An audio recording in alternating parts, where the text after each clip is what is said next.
Hello, welcome to my channel, A Book Forest. My name is Kim, and today I'm going to be doing the Snob-o-Meter Tag, or the book snob tag. I was sort of tagged by Quentin Curious Volumes.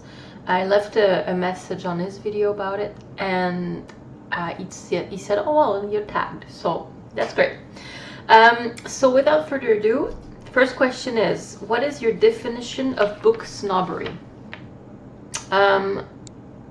There's not, like, snobbery is basically thinking you're better than everyone else because of certain characteristics. So it's probably someone who thinks that their reading is better than someone else's reading. That would be my definition. Question 2. Is there a genre or type of book you would never consider reading? Not really. I'm pretty open. I have preferences, obviously. I don't tend to lean towards certain genres, but I wouldn't not read them because I think they're trash or anything. If I had a good recommendation from someone, I would definitely read them. My least favorite type of book is probably literary fiction in general, because it's too introspective and boring. So probably some people will hear that and think and be snobs about it towards me, but yeah, it's just so yeah, I read romance, I read sci-fi, fantasy, comics, anything. So question 3, does erotica count as literature? I'm sure it does. You have the Marquis de Sade and other people were writing erotica in the old days. For me, literature, maybe that's the snob in me. I feel like it's more a bit elevated, or it's something that has the consensus of scholars and readers both. So for me, like, literature in itself, I think would probably be older. I always feel like new books cannot really count as literature because they haven't been proven yet to be timeless. I don't know, literature implies that it has like a canon, things like that. So probably your basic erotica, I wouldn't consider it literature, but they're definitely reading. So question 4, is it better to read classic books than read popular bestsellers? Well, depends. Better for what? Is it better like when you're having a bad day and you really need a pick-me-up? Maybe reading a little romance will help. So that's what's needed then. So it's better. But I would say, obviously, a mix of a lot of things is the best. I think just reading classics is definitely like I used to do that.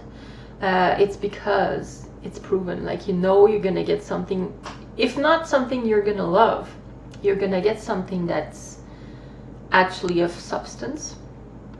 As when you're picking up anything from the new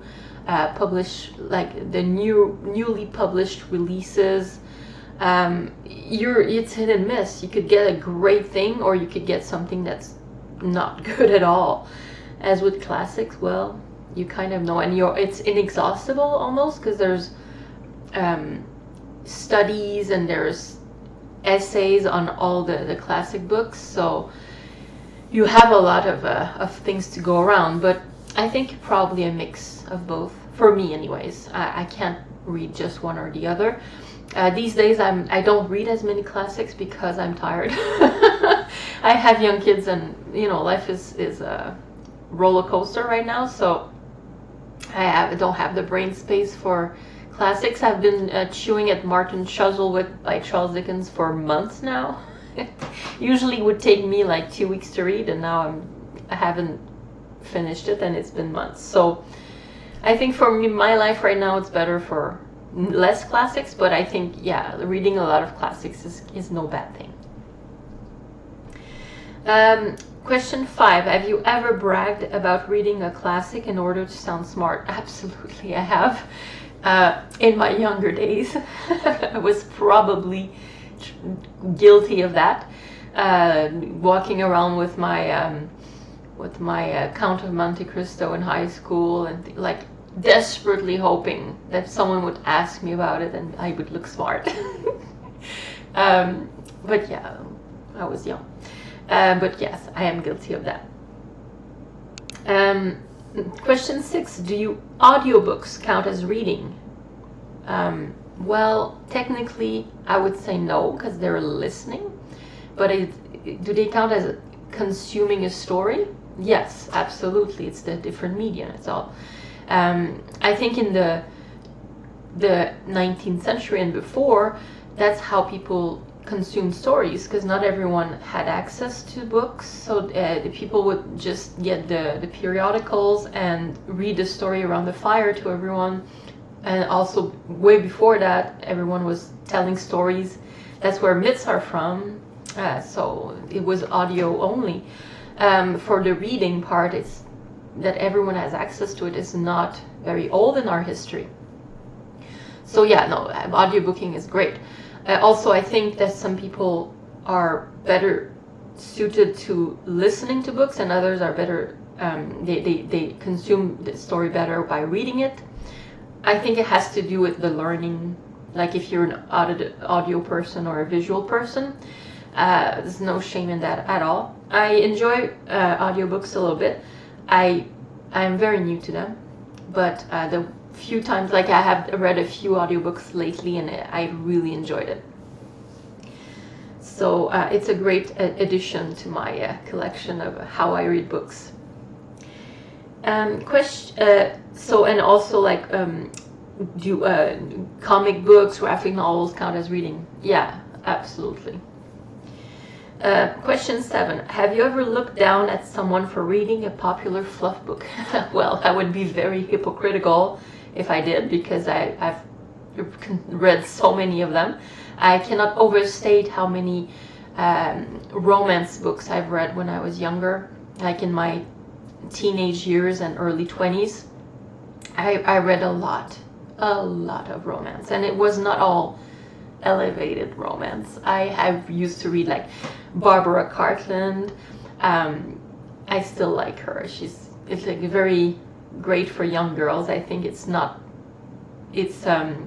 if you're concerned about smut in the books your young daughters or sons read, Barbara Cartland is pretty good. She's very old-fashioned. I used to read like Harlequin books, like for the French Harlequins. And I still own a few copies, the ones I enjoyed the most, like it's good memories.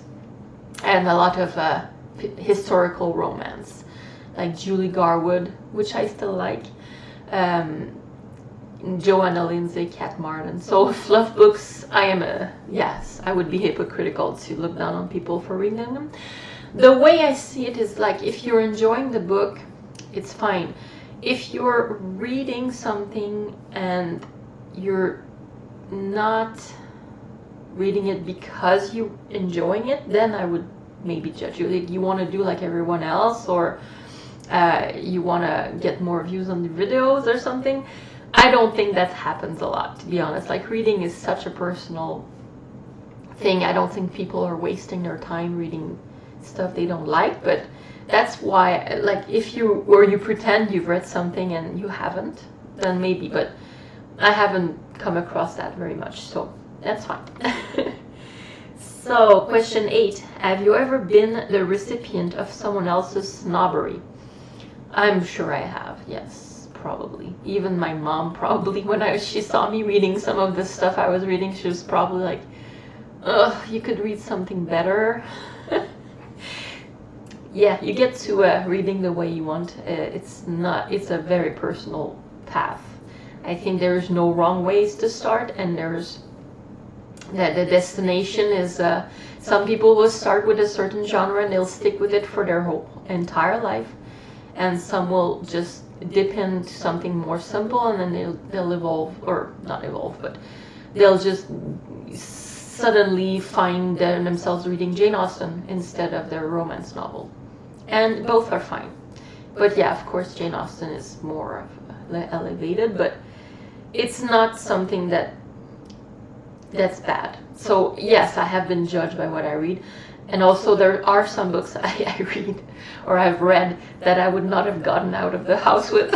I was like embarrassed a bit. Like the covers of those old romance novels were so obvious. Nowadays they all pastel colors and like drawings. It used to be like Fabio, with shirtless Fabio with the very, very indiscreet positions with a lady. So yeah, it was a kind of a private thing. But probably yes, but I don't care. Snobbery is fine. You can judge. It's okay. So question 9, would you ever be friends with a snob? Probably. I mean, everyone is a snob in their own way. Like we all have some things that we think we're better at, or we're like, oh, that person, like, oh no, I wouldn't do that. So I'm probably a snob, and although everyone else around me is probably a snob in some ways. So yes, of course, I wouldn't be like I would be friends with people I enjoy their company and I like, and I think they're great people. So yeah, snobbery is not so bad. Question 10, are people who don't read less sophisticated than people who do? No, I don't think so. I think sophistication is a silly term in my opinion. Do I think readers are more knowledgeable? Maybe, but you can get knowledge from everywhere. Like you can watch videos on YouTube and be knowledgeable. So no, I have loads of people in my life who don't read. I think it's a shame because it's the best hobby ever. But I think reading is more for yourself, like a journey, and not necessarily for the sophistication of it. It's more about the feelings and what it opens up, and it gets you out of your own mind a lot. So that's helpful. But yeah, I think there's great people who don't read. Question 11, measure yourself. Based on your answers, would you qualify as a book snob? No, I don't think so. I used to be, maybe a bit more. No, I don't really. I don't judge people by what they read. I enjoy people who read, who talk about what they've read. That's why I'm on BookTube, and that's why I watch BookTube. And I watch a lot of people who read a lot of different things, and yeah, it's all good. And then 12, tag some people. So I'm gonna tag Mark at Book Ramble because I am interested in hearing about his answers about this tag. He's well read, and he's had, I think, great life, like a very interesting life as a reader. So I'm really interested. So yeah, thank you for listening, and let me know if you're a book snob and why. So see you next time.